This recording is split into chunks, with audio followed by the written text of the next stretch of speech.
the first thing I noticed wasn't the missing barbell. It was the silence where the clang of 45-pound plates should have been.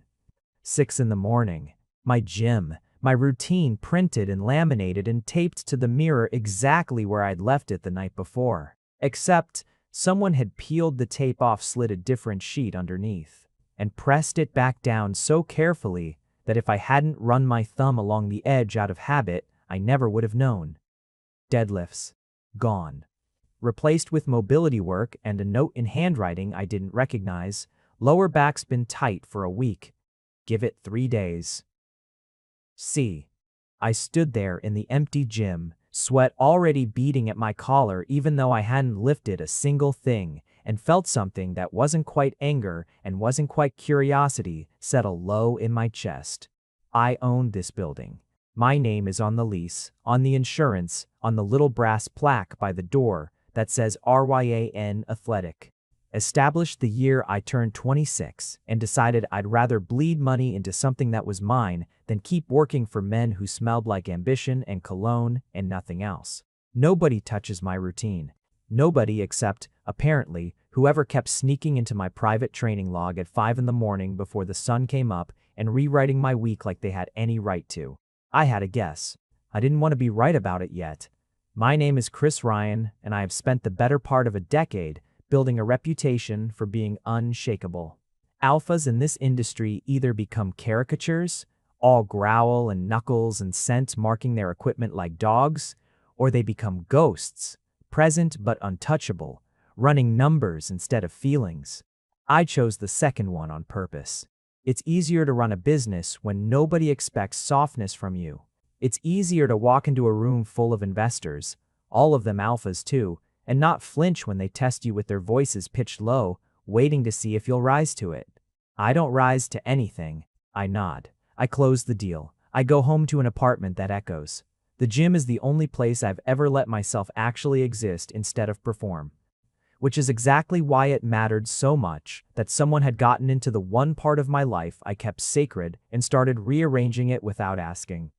I'd built Ryan Athletic out of a defunct tire shop on the edge of downtown, back when the neighborhood was still cheap enough that a 26-year-old with a business loan and more stubbornness than sense could afford 4,000 square feet of concrete floor.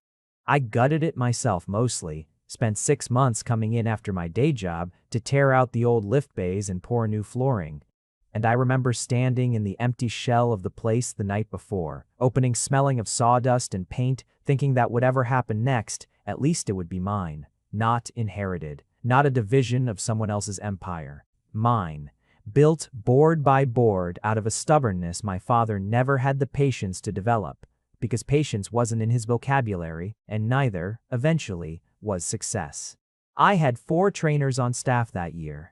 3 of them I trusted with client scheduling, payroll disputes, the occasional shattered mirror from an overambitious powerlifter. The 4th was Isaac Nichols, and Isaac was the reason I didn't immediately march into the back office and start interrogating people. Isaac had been with me 8 months. He'd walked in for an interview in a gray hoodie, 2 sizes too big, resume folded into quarters like he'd been carrying it around in his pocket, deciding whether he'd actually go through with applying. And he'd answered every one of my questions in this quiet, deliberate voice that made me lean forward without meaning to. Omega, obviously. You can tell within seconds if you've spent your life around enough people the way scent settles differently, softer at the edges. Though Isaac's ran an undercurrent of something sharper, too, like cedar smoke under vanilla. Like he was built to be gentle and then decided partway through to also be strong. He'd trained competitively in college. He knew anatomy better than half the physical therapists I referred clients to, and he had this habit, even in the interview, of correcting himself mid-sentence to be more precise. Like imprecision physically pained him. I hired him on the spot.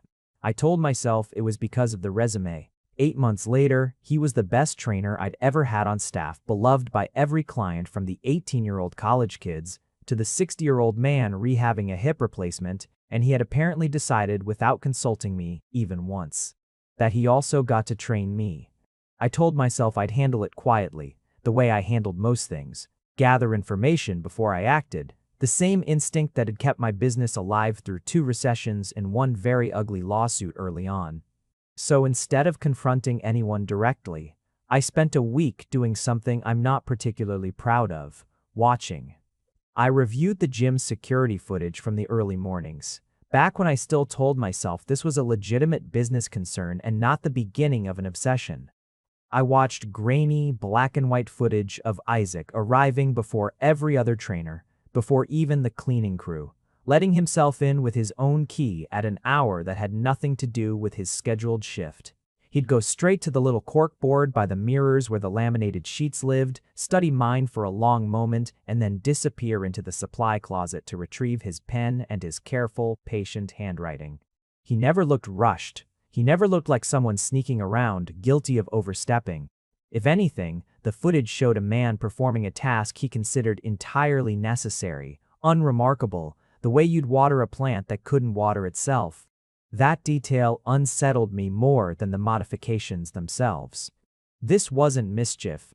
This was devotion dressed up as professional overreach, and some part of me that had spent a decade avoiding exactly this kind of devotion recognized it immediately for what it was, even while the rest of me was still constructing reasons to be annoyed instead of moved. I also asked around, carefully, without tipping my hand. I asked one of the other trainers, a bright and gossipy beta named Priya, whether she'd noticed anything unusual about Isaac's habits. "You mean besides him basically living here?" She'd laughed, not unkindly. "He's always the first one in, always the last to leave if a client needs extra time. I think he just cares more than the job technically requires. Some people are built that way." She'd paused then, studying my face with more shrewdness than I'd credited her with. "Why, is this about your training sheet? Marcus said you'd been acting strange about your log lately." I hadn't answered her directly. I'd changed the subject, badly, in a way that probably told her everything she was asking about anyway. But the information settled into place alongside everything else I'd been gathering. Isaac wasn't singling me out for some strange campaign of control. He simply cared thoroughly and completely about everyone who passed through his hands, and the fact that he'd extended that care to me, specifically uninvited and unasked, felt less like an intrusion the longer I sat with it and more like something I hadn't realized I'd been waiting for. I didn't say anything that first week.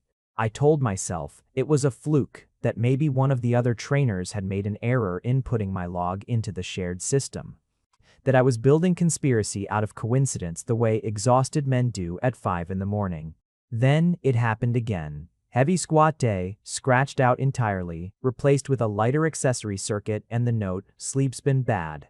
Don't load the spine when you're this tired. Ask me if you want to talk about why you're not sleeping." That last line was new. That last line was the one that made me fold the paper once, twice, until it was small enough to fit in my fist and go looking for him. By the time I went looking for him, I'd already caught 2 more instances I hadn't mentioned to anyone. A week earlier, an entire push day quietly swapped for a technique-focused session with lighter loads, the note reading, "You've been favoring your right shoulder for 3 sets running. Let's not turn a niggle into an injury." And before that, on a morning I'd come in with a headache. I hadn't told a single soul about the cardio portion of my day cut in half. Water bottle refilled and left waiting on the bench beside my towel like it had simply appeared there on its own. I'd stood in front of that water bottle for a full minute, unsettled by how thoroughly someone had been paying attention to a version of me I hadn't realized was visible. I found Isaac in the corner of the gym that smelled permanently like eucalyptus, spotting an older client through a set of assisted pull-ups, murmuring encouragement in that low, steady voice of his. One hand hovering an inch from the man's back without ever quite touching, respectful, the way he was with everyone. He caught my scent before he turned around.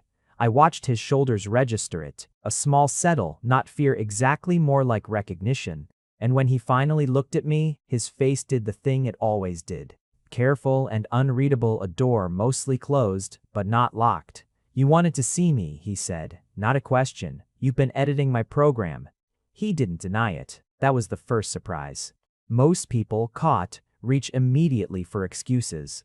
Isaac just held my gaze, steady, unbothered by the way I'd let my voice drop into the register I use when I want people to feel exactly how serious I am.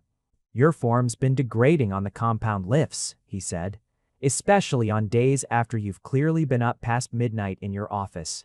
I didn't think you'd want me to say something in front of the other trainers, so I started adjusting your sheet instead." "That's not your call to make." "No," he agreed, easily, like the admission cost him nothing. "It isn't. I did it anyway." There was a version of this conversation where I fired him. I want to be honest about that because I think it matters.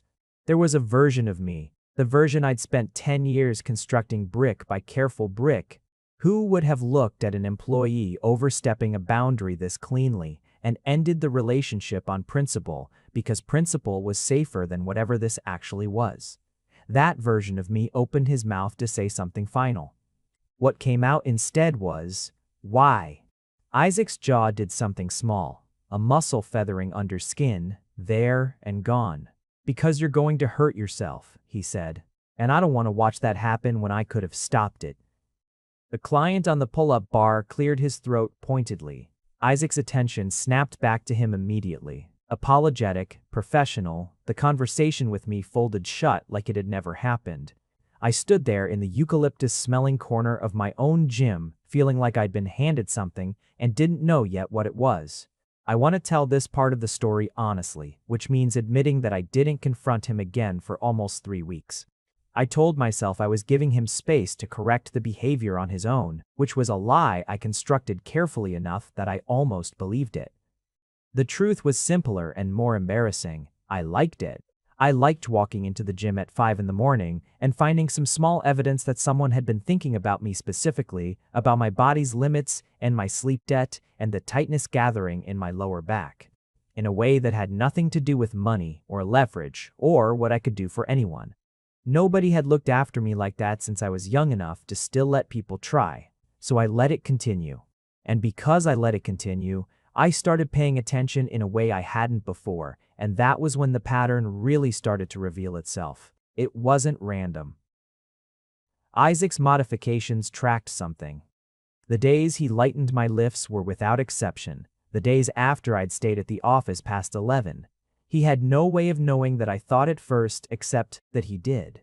Because I found out later, he'd started timing his own closing shifts to overlap with when my office light was still on across the parking lot, using it as a kind of barometer for how hard he needed to fight me on the following morning's program. The weeks he added extra protein reminders to my log were the weeks I'd been skipping lunch, something I hadn't told a single person about, something I'd assumed was invisible. He was watching me. Carefully, thoroughly, the way you watch something you've decided matters. I started watching him back. Quick pause here. If you want to watch our videos early with 0 ads or get access to exclusive videos, our Patreon has you covered. Link in the description. Alright, back to where things get interesting. Here's a thing about omegas that people who don't know any well tend to get wrong.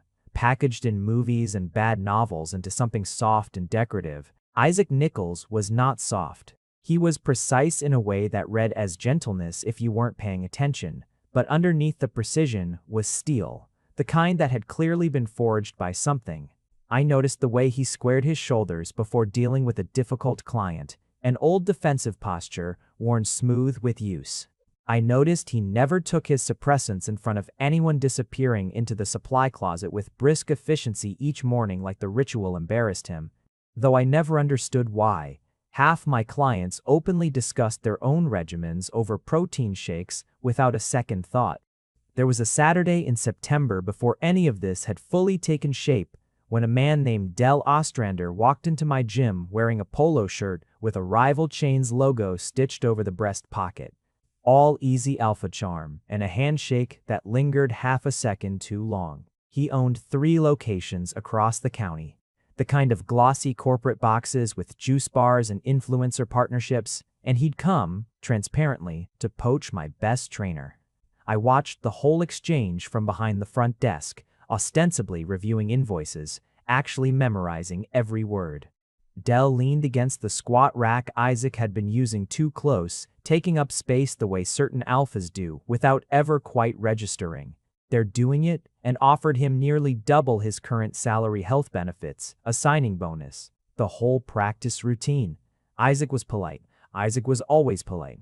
But I watched him take one deliberate step back to reclaim the distance Dell had eaten up. Watched his spine straighten in that particular way I'd started to recognize as armor going up. And when he said, "I appreciate the offer, but I'm happy where I am," there was something final in his voice that made Dell's easy smile falter for just a moment before he recovered it. I didn't say anything to Isaac about it that day, but something ugly and possessive had uncurled in my chest watching a stranger stand too close to him, and I spent that whole night awake turning the feeling over, trying to name it honestly, instead of pretending it was only concern for the business. It wasn't only that. I knew it wasn't only that, even as I lied to myself about it, the way I lied to myself about most things that year. I noticed, one Thursday in October, that he flinched when another trainer, an alpha named Marcus who'd been with me even longer than Isaac, clapped a friendly hand on his shoulder from behind without announcing himself first.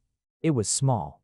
Isaac recovered in under a second, laughed it off, said something self-deprecating about caffeine and nerves. But I'd built a career on reading micro-expressions across a boardroom table, on knowing exactly how much fear was hiding behind a confident negotiating posture, and I recognized what I'd just seen. That wasn't nerves.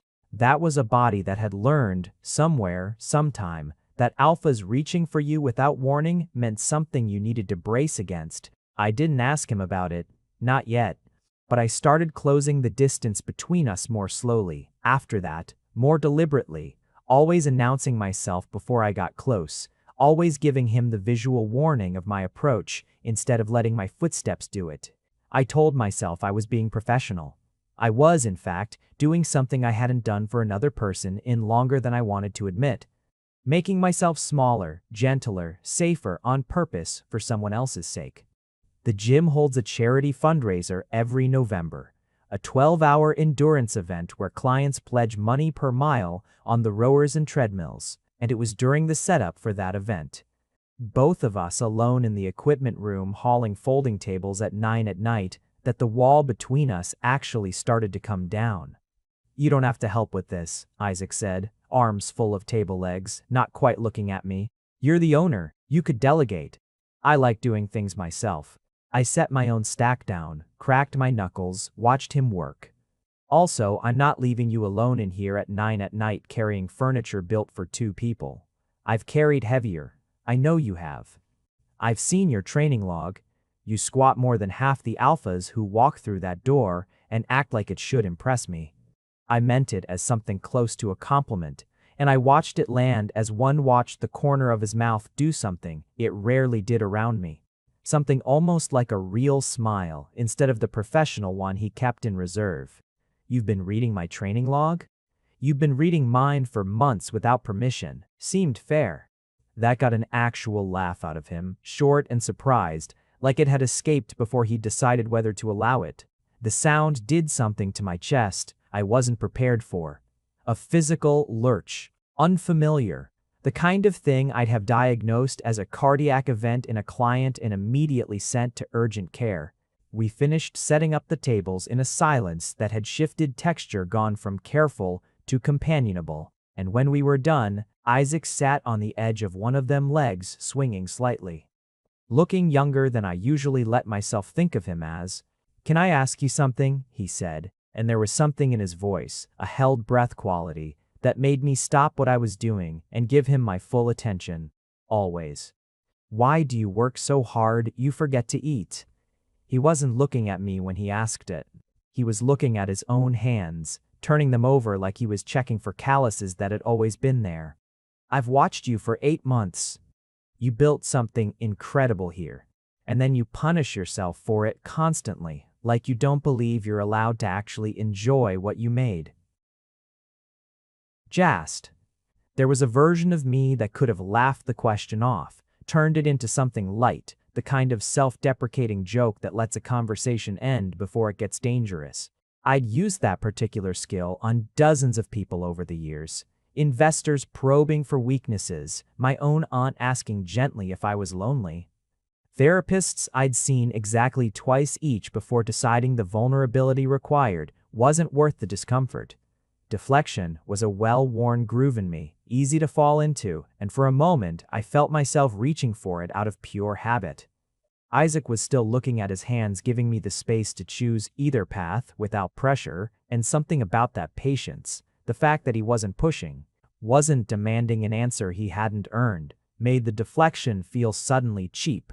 He'd spent 8 months quietly rearranging my life to protect me from myself without asking for a single thing in return. The least I owed him was honesty, even if honesty meant cracking open a door I'd kept welded shut since I was young enough that the hinges had rusted from disuse. I could have deflected. I'm good at deflecting. It's a professional skill, honed over a decade of boardrooms full of people trying to find the soft places in me to press on. But something about the honesty in his question, the way he'd clearly been sitting on it for months, waiting for an opening he wasn't sure would ever come, made deflection feel like an insult to whatever this actually was. My father was an alpha who believed rest was for people who hadn't worked hard enough yet, I said. He ran 3 businesses into the ground because he refused to stop and assess anything, and he was miserable the entire time. And I think some part of me decided very young that misery was just what building something looked like. That if I ever let myself feel good about what I'd made, I'd get lazy and it would all collapse the way his did. Isaac was quiet for a moment. Then he said, "That's not how it has to work. I know that. Knowing it and believing it live in different rooms of my head." "Then maybe," he said, and here his voice went very careful, very deliberate, the way it did when he was about to say something he'd rehearsed. "Maybe that's why I kept editing your sheet. I wasn't trying to override you. I was trying to prove something could be different. That somebody could look after the parts of you that you've decided don't deserve looking after, and the sky wouldn't fall." The equipment room was quiet enough that I could hear the hum of the overhead lights, the distant traffic outside, my own pulse working harder than a night of moving folding tables should have justified. I looked at Isaac Nichols sitting on the edge of that table with his hands turned palm up in his lap like an offering, and I understood, with the sudden clean clarity of a fact I'd been avoiding for months, that I was in love with him. I didn't say it. It wasn't the moment for it yet. There was too much unresolved, 100 small things I still needed to understand about him before either of us could survive the weight of that sentence. But I let myself feel it, fully, standing there in a room that smelled like rubber flooring and chalk dust, and something in my chest that had been clenched for years, finally, quietly, let go. The endurance event raised $11,000 for the county's youth athletics program, and I spent most of the 12 hours watching Isaac work the floor, checking rower form, refilling water stations, crouching down to eye level with an 8-year-old kid attempting his first mile and treating the effort with the same gravity he gave a 50-year-old marathoner. He was good with people in a way that went beyond training competence. He made everyone feel like the most important person in the room for exactly as long as he was talking to them, and then he'd move on to the next person and do it again, and I found myself more than once forgetting I was supposed to be circulating among donors because I was too busy watching him work. There was a stretch of that day, hours before Marcus said anything, when I let myself simply watch Isaac work without pretending I was doing anything else. A grandmother in her 70s rowing her 4th mile with tears in her eyes because she hadn't believed her knees would allow it.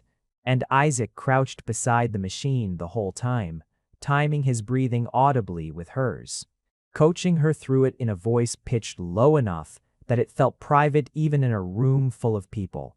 A teenager attempting his first pull-up after months of failed attempts, finally getting his chin over the bar, and Isaac's whole face breaking open with an unguarded joy I rarely got to see directed at me. Though I wanted it to be, wanted it so badly it embarrassed me a little, standing there among donor clipboards pretending to tally pledge totals. He had this way of making effort look sacred instead of punishing, which was, I understood somewhere in the back of my mind, the exact opposite of everything my father had ever taught me about work. My father treated struggle like a debt you were perpetually behind on, something to be endured rather than honored. Isaac treated it like evidence of courage worth celebrating in increments as small as a single extra rep. And watching him do that for stranger after stranger throughout that long charity day, I understood with sudden, uncomfortable clarity that he'd been doing the exact same thing for me for months in his own careful way, and I'd been too guarded to properly receive it until now. Marcus caught me at it. Marcus, who had been with me long enough to know most of my tells, even though I'd spent a decade building tells specifically designed to be unreadable. "You gonna do something about that?" he said, nodding toward where Isaac was laughing with a client, head tipped back, throat exposed in a way that made something primal and unhelpful stir in my chest. "Do something about what?" "Chris." Marcus gave me a look that had no patience left in it for pretending. "I've known you 12 years. I've never once seen you look at anybody the way you look at him. He works for me. He's 28, not a child, and this isn't the 1800s. You're allowed to have feelings for a colleague who also happens to be an adult capable of making his own decisions. There's more to it than that." Marcus's expression shifted, curious now instead of teasing. "More? How?" I didn't answer him because I didn't fully know the answer myself yet. Just that flinch in October, the way Isaac disappeared to take his suppressants like the act itself, was something to be ashamed of. The careful way he squared his shoulders before difficult interactions, like he was bracing for something specific. Something learned. I had pieces of a story and no full picture, and I wasn't going to speculate about Isaac's history out loud, even to Marcus, even in the spirit of getting advice. Some things a person has to tell you themselves, in their own time, or not at all. The full picture came to me on a Tuesday in December, though I want to be clear that it didn't start on that Tuesday. Nothing important in this story starts on a Tuesday. Or maybe everything important quietly builds toward one, regardless of which day we happen to notice it on. What happened was this. Isaac's heat hit early. I didn't know that's what was happening at first. I only knew that he called in sick for the first time in 8 months. Voice tight and apologetic over the phone at 6 in the morning, saying he needed a few days that Marcus could cover his clients. That he was sorry for the short notice. I told him not to apologize, that his health mattered more than the schedule, and I meant it, and I also spent the rest of that day distracted in a way that embarrassed me. Checking my phone more than a business owner running actual meetings should. By the second day, my body had started reading the signal underneath his absence, the way alpha bodies sometimes do some old animal awareness, that a nearby omega had entered heat even from a distance, even through walls and city blocks. I didn't act on it. I want to be clear about that too.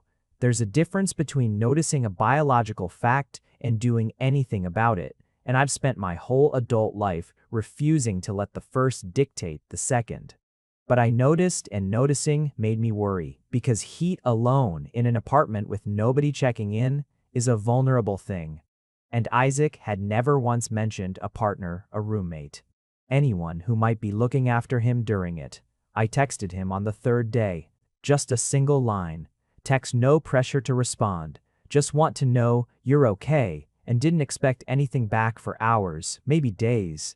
He responded within 20 minutes. "I'm okay. Just tired. Thank you for checking." Then, a minute later, unprompted, "You're the only person who has." I sat with that message for a long time before I answered it. There was so much contained in 5 words.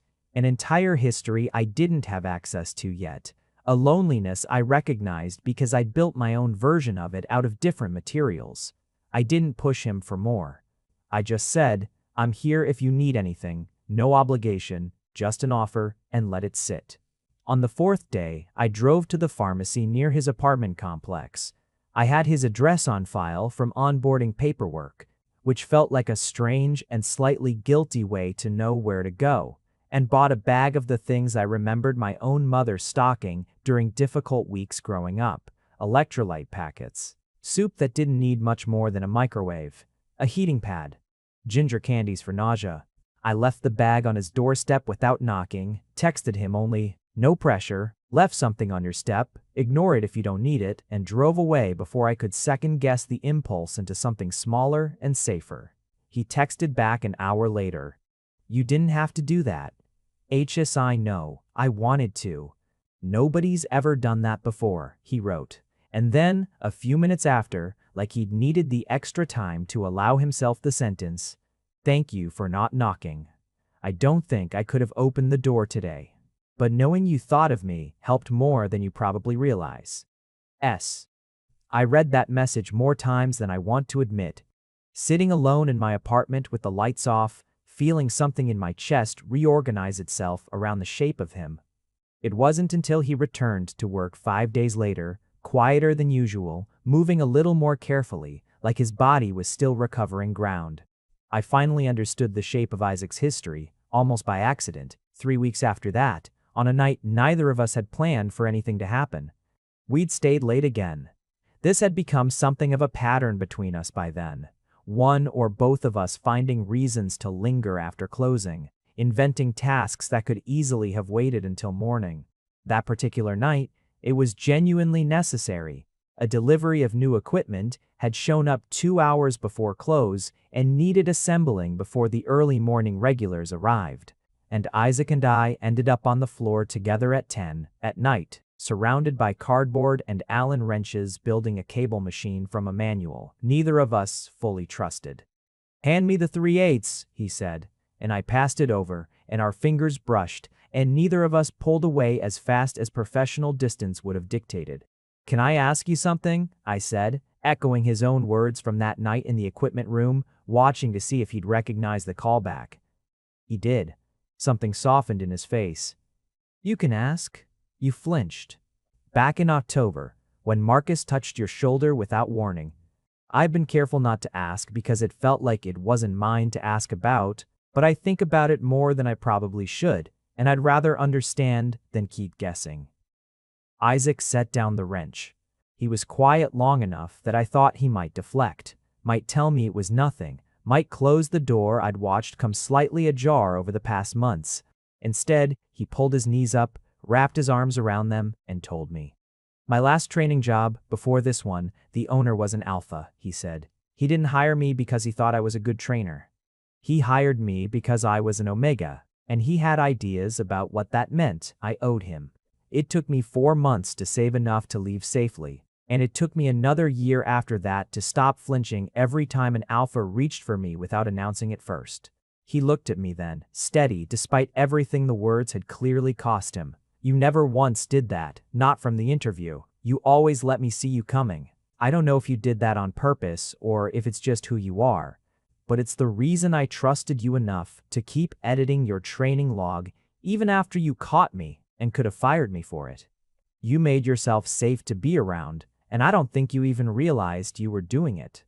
I felt something in my chest crack open, grief and fury and tenderness all arriving at once. Grief for what had been done to him. Fury at a man I would never meet and would happily never meet. And underneath all of it, tenderness so total it frightened me a little. I did it on purpose, I said, quiet, honest. Not because I knew about him. I didn't know any of this until right now. I did it because somewhere in the last 8 months, I started wanting to be someone you felt safe around. And I didn't examine why too closely, because I think I already knew the answer and wasn't ready to say it out loud. Say it now, Isaac said, and his voice had gone soft and unguarded in a way I'd never heard from him, not once in 8 months, not even in his most exhausted or most joyful moments on the training floor. I'm in love with you, I said. I've been for months, probably longer than I've let myself admit. I think it started the day you rewrote my entire week without asking permission, because some part of me recognized that nobody had cared about my body's limits like that since I was a child. And instead of being angry about the boundary, I just felt grateful, seen. And I've spent every week since then finding excuses to be near you and telling myself it was professional, and it was never only that. Isaac didn't say anything for a moment. Then he reached out. Slowly, deliberately, the same careful telegraphed movement I'd been giving him for months, mirrored back to me now like a gift. and pressed his palm flat against my chest, right over the place where my heart was working entirely too hard. I kept modifying your routines because I couldn't tell you the truth any other way, he said. Every note I left you was the closest thing to a love letter I knew how to write without risking everything. Lighter squats because I couldn't stand watching you hurt yourself and stay silent. Extra protein reminders because I noticed you skipping lunch and it terrified me more than it should have for a man who was just my boss. I told myself I was being a good trainer. I was falling in love with you and didn't have any other language for it yet. Before any of that, though, there was a long stretch of silence between his confession and mine finding its footing again, both of us sitting amid scattered cardboard and half-assembled cable pulleys, letting the weight of what had just been said settle into the room without either of us rushing to fill it. I remember thinking absurdly that I should say something else, something worthy of the moment, and instead, I just watched him. The careful way he'd folded his hands back into his lap after touching my chest, like he needed something to do with them now that the sentence had left him. The faint flush climbing up from his collar that had nothing to do with the effort of hauling boxes. I need you to know something, I said eventually, because the silence had started to feel less like peace and more like a held breath neither of us knew how to release. I've never done this, not really. I've dated, I've had arrangements, I suppose, things that looked like relationships from a distance. But I've never once let anyone see the parts of me you've apparently been watching for 8 months. I don't entirely know how to do this well. I'm going to get things wrong. I don't need you to do it well, Isaac said. I need you to keep showing up even when you get it wrong. That's the only part that's ever actually mattered to me. I can do that. I know, he said, and there was such simple certainty in his voice, such total lack of doubt that it undid something in me more thoroughly than the confession itself had. I've been watching you show up for 8 months, Chris. I already know exactly what kind of person you are when nobody's asking you to perform it. The kiss, when it happened, was slower than either of us expected. I'd built up 10 years of expecting intimacy to be transactional, quick, something you got through rather than something you stayed inside of, and Isaac kissed like he had all the time in the world to prove that theory wrong. His hand slid from my chest to the back of my neck, careful, and I felt the last of my carefully maintained control, finally, gratefully, give way. We didn't finish assembling the cable machine that night. I locked the gym 40 minutes later than I'd planned, and Isaac's hand stayed folded into mine the entire walk to the parking lot, and neither of us said much of anything else. Because there wasn't much left to say that his hand in mine wasn't already saying better. The hardest test of what we'd built came in February. On an ordinary Tuesday afternoon when the gym floor was half full of the regular after-work crowd, and Isaac was walking a client through hip mobility drills near the front windows. I was at the desk when the door chimed, and a man walked in that I'd never met but recognized instantly anyway, because Isaac's entire body changed the moment the man's scent reached him. The drop of his shoulders, the sudden careful blankness of his face, the way his hands stilled mid-demonstration, like something in him had simply switched off. The man was an alpha, older, expensively dressed, with the kind of easy confidence that comes from never once having been told no in a way that stuck. He scanned the room until he found Isaac and smiled, slow and proprietary, and said, "Loud enough to carry, Isaac. It's been a long time. You're looking well."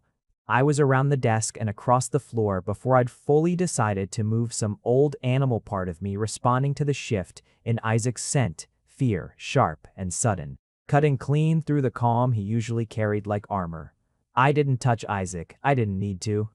I simply arrived at his side, close enough that my presence registered, and turned the full weight of 10 years of boardroom unreadability onto the stranger in front of me. "Can I help you?" I said. It wasn't really a question, just catching up with an old employee. The man's eyes flicked over me, cataloging, recalculating. "Isaac and I go back. He doesn't work for you anymore." My voice stayed level, but I felt Isaac's shoulder press, just barely, against mine. Not hiding behind me, I understood immediately but anchoring himself to something solid while he found his footing again. "And this is a private facility. I'll need you to leave." "I'm a paying customer's guest, actually." "Then your host can find you a different guest badge," I said, "because you're leaving now, and if you come back, I'll have grounds to call the police for harassment." Since I imagine Isaac's old employment file has more in it than a glowing reference. I had no idea if that last part was true. I said it anyway, with total conviction, because I would have burned the whole gym down before I let this man stand in it a second longer than necessary. Something flickered across his face. Not quite fear, but a recalculation of odds. And after a long moment, he shrugged, said something dismissive about overreacting alphas, and left. I watched through the front windows until his car pulled out of the lot before I let my shoulders drop even slightly. Isaac was shaking, very faintly, in the way people shake after adrenaline has nowhere left to go. I didn't reach for him in front of the whole gym floor. I asked quietly if he wanted to step into the back office, and he nodded. And once the door was shut behind us, he came apart for exactly as long as he needed to forehead against my chest, my arms around him loose enough that he could have stepped back at any second and didn't. "I'm sorry," he said eventually, muffled, mortified in the particular way people get about their own fear. "Don't," I said. "Don't apologize for what he did to you. You did nothing wrong today, and you did nothing wrong then. He doesn't get to walk back into your life and take one more thing from you, not even your composure." He laughed, wet and unsteady. "You threatened to call the police on him without knowing a single fact about what he actually did. I know enough. I know what his walking through that door did to your face. That was enough for me." He was quiet for a while after that, just breathing, letting himself be held in a way I suspected he rarely allowed himself. "Thank you," he finally said, "for not asking me to explain it all right there, for just showing up." "Always," I told him, and meant it as a promise, not a figure of speech.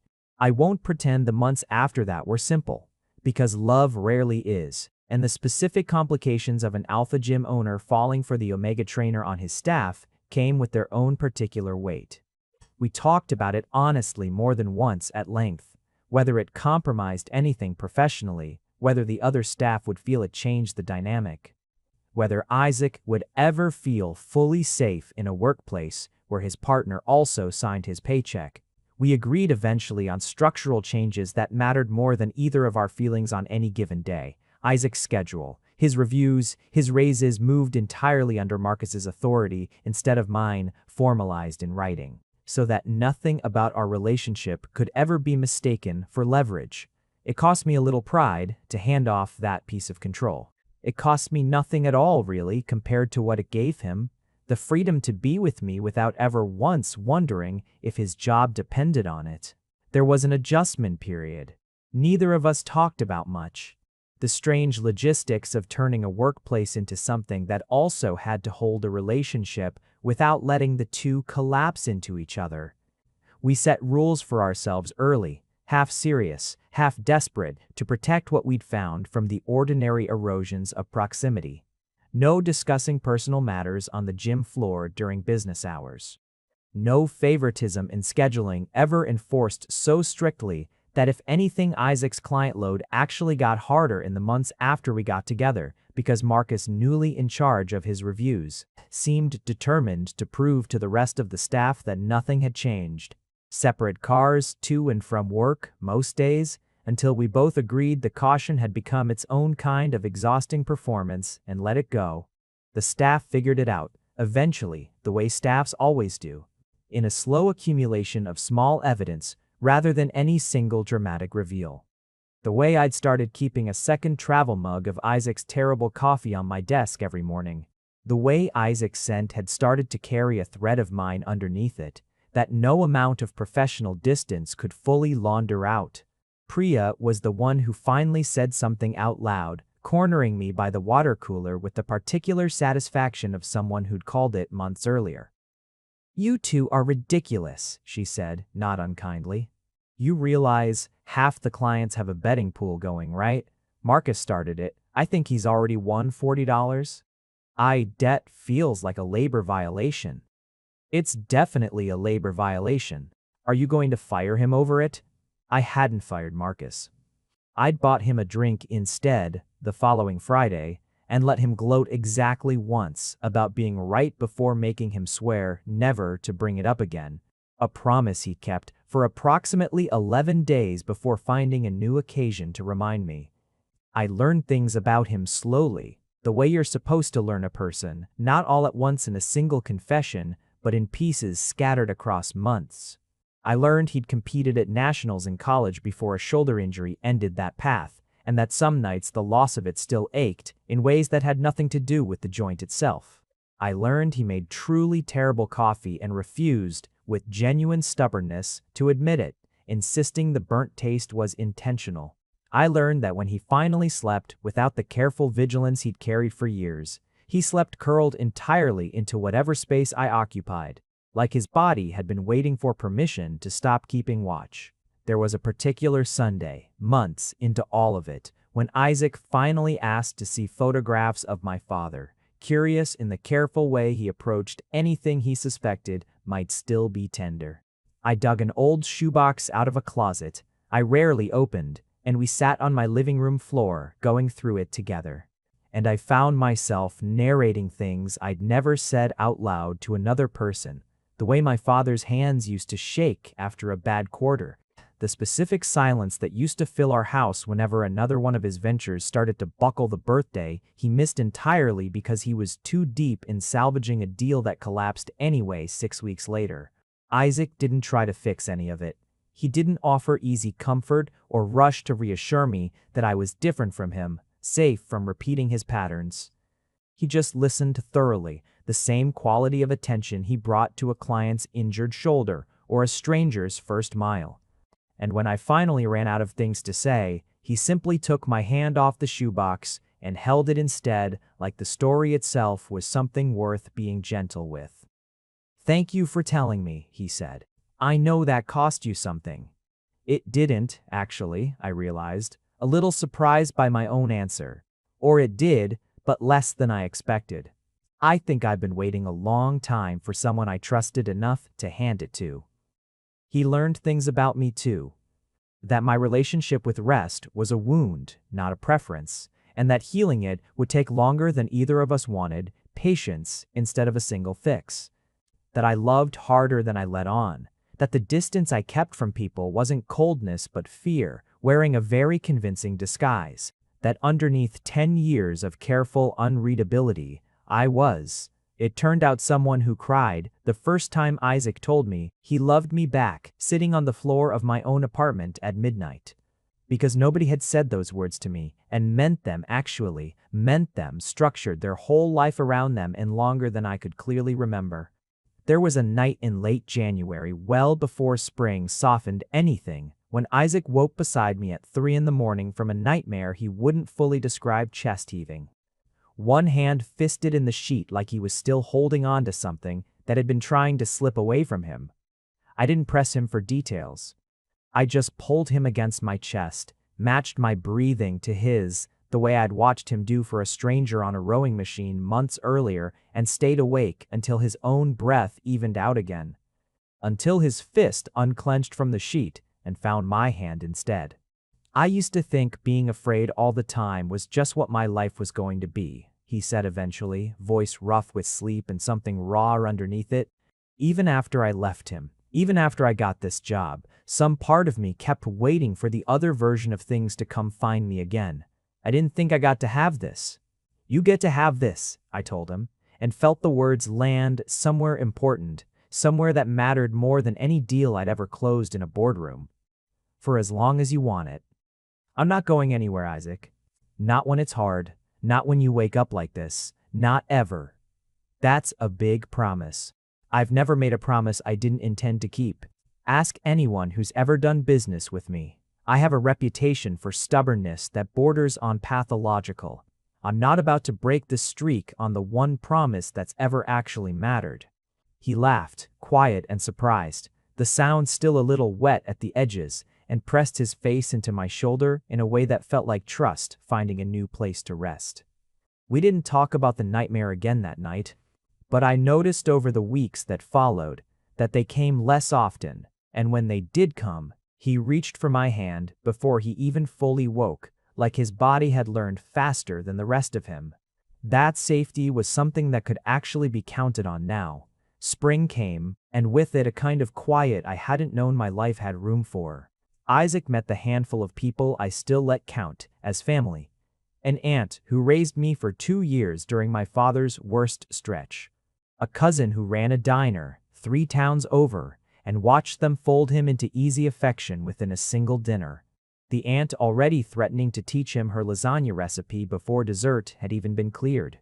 I met the people who'd become Isaac's chosen family in the years since he'd left his old job, a small, fierce circle of friends who'd helped him find his current apartment, who'd shown up with takeout during the worst of his recovery, who looked at me with open, assessing suspicion the first time we all had dinner together and only softened once they'd watched over the course of an evening. Exactly how careful I was with him. They were protecting you, I told Isaac afterward, once we were alone, walking back to the car through a spring evening that still held a little of winter's bite. They've had reason to be careful on my behalf before, he said, and slipped his hand into mine without hesitation, the easy, automatic gesture of someone who no longer had to think twice about whether it was safe. I think they liked you, though, once they got past the assessment. I passed inspection. You passed inspection, he agreed, smiling in the low streetlight, and something in me that had been braced for years, waiting for the good things to be temporary, finally started to believe they might not be. A year after that night with the cable machine, Isaac still modifies my training routines. He doesn't hide it anymore. There's no laminated sheet to peel back, no handwriting to disguise just an honest conversation, most mornings about how I slept and what my body needs that day.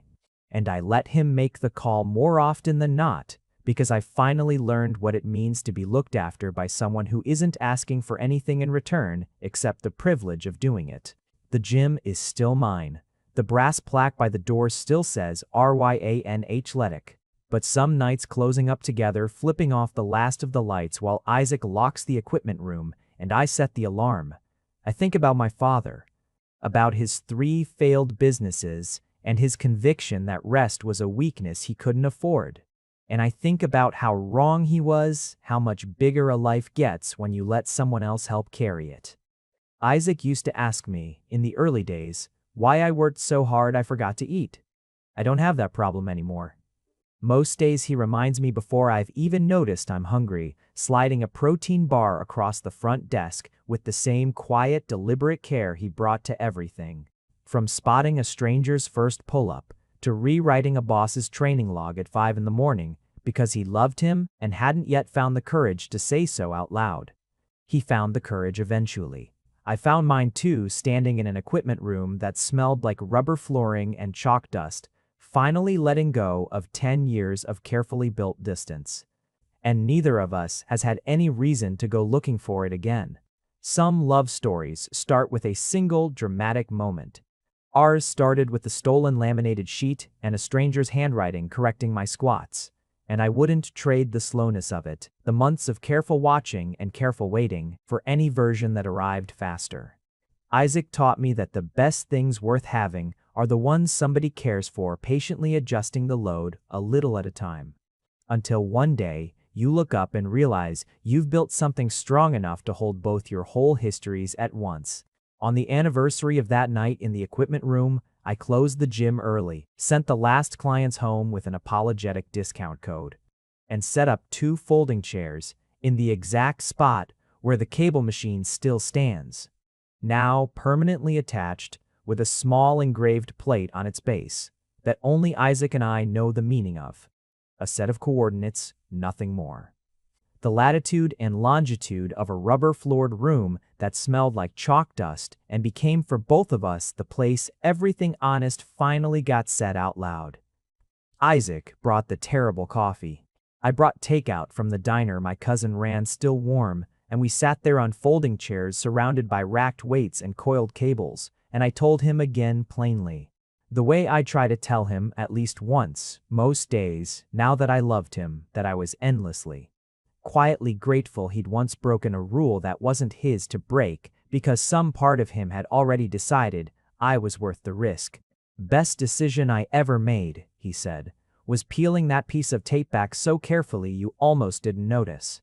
I noticed everything about you, I told him. I just needed the months to admit it. We're still building it.